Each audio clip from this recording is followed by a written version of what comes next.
ثم قست قلوبكم من بعد ذلك فهي كالحجارة أو أشد قسوة وإن من الحجارة لما يتفجر منه الأنهار وإن منها لما يشقق فيخرج منه الماء وَإِنَّ مِنْهَا لَمَا يَهْبِطُ مِنْ خَشْيَةِ اللَّهِ وَمَا اللَّهُ بِغَافِلٍ عَمَّا تَعْمَلُونَ.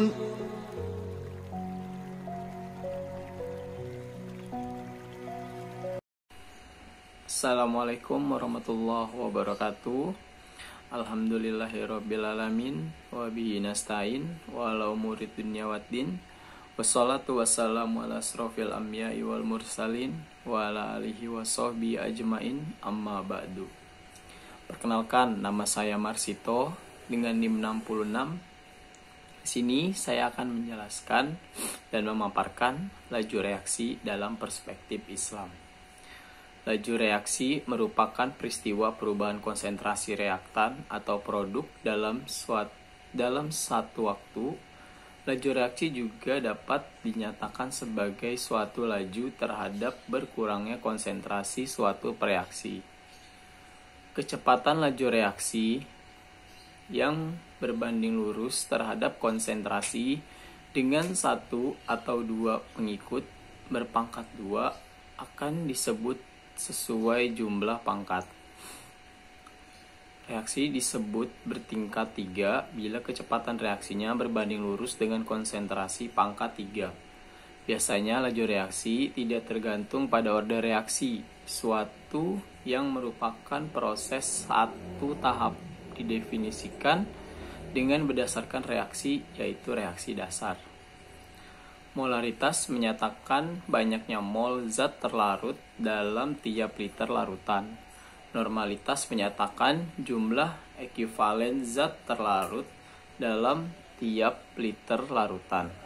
Molaritas menyatakan jumlah mol zat terlarut dalam tiap 1000 gram pelarut murni. Sedangkan fraksi mol menyatakan perbandingan mol suatu komponen dengan jumlah mol semua komponen. Berdasarkan teori tumbukan yang menyatakan bahwa sebelum terjadinya reaksi, molekul reaksi harus saling bertumbukan sehingga pada molekul pada tumbukan ini akan menentukan suatu molekul. Molekul yang mampu bersifat mengaktifasi diri secara langsung. Molekul tersebut kemudian berubah menjadi hasil reaksi agar reaksi dapat membuat kompleks yang aktif. Walaupun demikian, molekul-molekul ini hanya akan mempunyai energi minimum yang disebut energi aktivasi. Dalam laju reaksi, beberapa faktor yang mempengaruhi laju reaksi ada 4. Yang pertama, konsentrasi. Yang kedua, luas bidang sentuh. Yang ketiga, suhu. Dan yang keempat ialah katalis. Lebih lanjutnya, tonton video ini.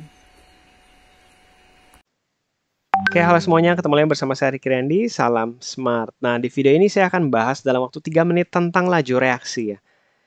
Perhatikan baik-baik ya. saya akan bahas secara singkat laju reaksi dalam waktu 3 menit. Ya, jadi laju reaksi ini sangat penting ya dalam industri kimia ya, karena reaksi ada yang cepat, ada yang lambat. Nah, faktor-faktor yang mempengaruhi laju reaksi itu apa aja? Nah, ini kalian harus tahu. Yang pertama adalah konsentrasi. Secara logika, konsentrasi kalau makin besar, pasti laju juga makin besar ya. Yang kedua adalah suhu ya. Suhu juga kalau dinaikkan, laju reaksi makin besar. Kenapa? Karena energi kinetiknya partikel itu juga naik. Oke? Suhu naik, EK naik, akibatnya laju reaksi makin besar. Jadi dia makin cepat untuk bertumbukan gitu ya. Yang ketiga adalah luas permukaan. Nah, luas permukaan ini penting. Ya, makin besar luas permukaan makin cepat ya. Luas permukaan yang lebih besar itu adalah yang bentuknya lebih kecil, serbuk ya.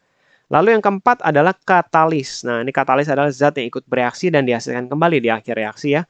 Katalis ini kalau saya bilang seperti macomblang, dia hanya mengarahkan misalkan A dengan B menjadi C dan D gitu ya. Katalisnya misalkan si E. E akan mengarahkan A supaya ketemu B. Gitulah kurang lebih ya. Itu adalah fungsi dari katalis. Memang secara teori dia menurunkan energi aktivasi. Oke? Nah, laju reaksi dapat didefinisikan, ya misalkan ada N2 dengan H2 menjadi NH3. Dia didefinisikan lajunya N2 adalah selisih konsentrasinya N2 terhadap waktu dikasih minus supaya jadi positif ya. Nah, H2 juga sama minus ya, dan NH3-nya yang plus. Tapi H2 ini bisa dicari dari koefisien. Ya, ini kan kali 3, ini kali 2 ya. 3/1 kali lajunya N2. Dan lajunya NH3 itu juga bisa diperoleh dari koefisien 2/1 kali lajunya NH3. Oke? Kalau reaksi pasti berkurang, makanya dikasih minus supaya jadi positif ya. Kalau produk pasti bertambah. Nah, ada namanya persamaan laju reaksi ya.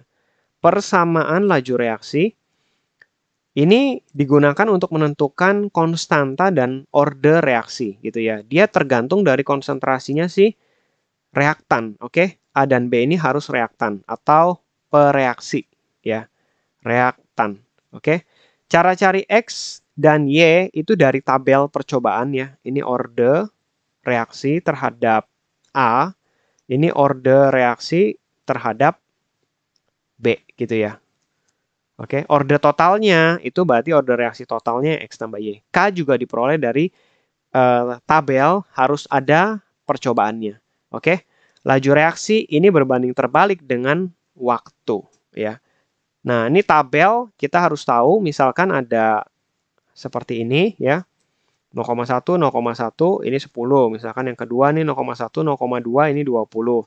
Lalu yang ketiga 0,2, 0,2 ini 80. Nah, dari sini kita bisa cari X dan Y ya. Cara cari X gampang, lihat data B yang sama aja gitu ya. Lihat data B yang sama. Nah, ini kalian bandingin nih, berarti setengah pangkat X sama dengan 1/4 ya. Berarti X-nya 2. Mau cari Y, lihat data X yang sama gitu ya. Ini kan V-nya adalah K kali A pangkat X kali B pangkat Y. Oke? Yang lainnya sama. K sama B-nya sama, V-nya langsung bandingin sama A. Kalau mau nyari X ya. Kalau mau nyari Y berarti V dibandingkan sama B untuk data 1 sama 2 nih. Ya kan? Setengah pangkat Y sama dengan setengah gitu ya. Y-nya 1. Oke, lebih dikit ya. 3 menit lebih dikit. Kalian bisa lihat link deskripsi video berikut ini buat lihat konsep lengkap dan latihan soalnya. Thank you semuanya. Sampai ketemu di video berikutnya. Jangan lupa subscribe dan pencet belnya supaya update terus video-video kita. Thank you semuanya. Bimbo Smart, your smart solution. Laju reaksi dalam perspektif Islam ialah doa. Doa itu adalah ibadah. Riwayat At-Tirmizi dari Abu bin Malik. Nabi SAW dalam hadisnya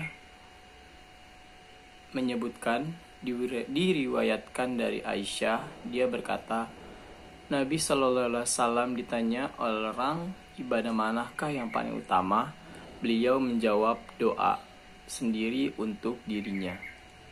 Berdasarkan hadis yang saya sebutkan tadi, maka doa dalam ayat surah Al-Ghafir ini dapat diartikan sebagai ibadah.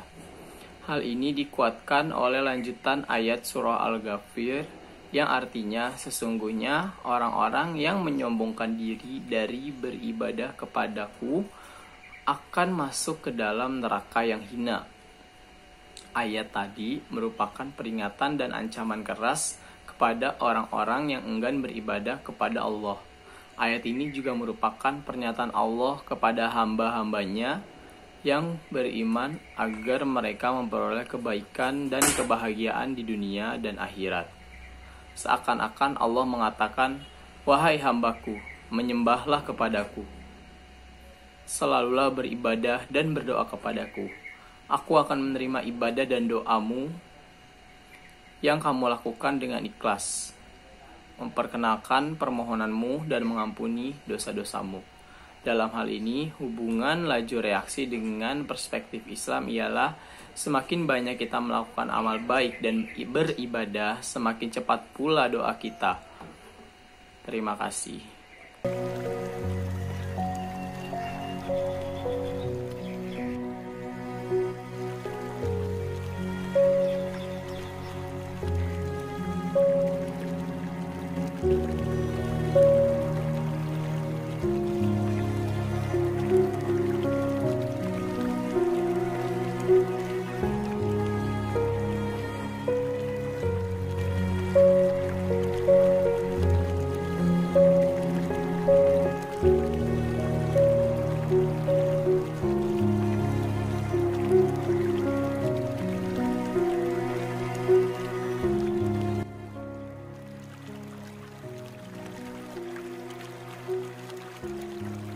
وقال ربكم ادعوني أستجب لكم إن الذين يستكبرون عن عبادتي سيدخلون جهنم داخرين.